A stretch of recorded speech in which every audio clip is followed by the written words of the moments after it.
Tell us from your experience, how did you even start your investment journey? Okay, so I think I just said that, I basically started with an ELSS because I started working. That was the first thing which was needed. Second thing was that I had an health insurance cover taken for me by my parents, but I realized the cover was inadequate. So I topped it up by taking a top-up policy so that, even if something happens to me from a medical point of view, I don't have to dip into my savings, so I don't have to take money from my parents. So that was the second thing I did. And third thing was I started putting some money aside for my, to liquid funds because I wanted to buy a house in few years. So why not, start just accumulating a little bit.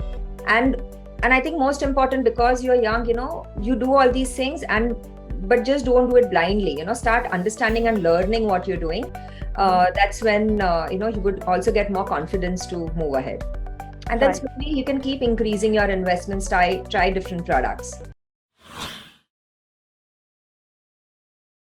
Mutual fund investments are subject to market risks. Read all scheme-related documents carefully.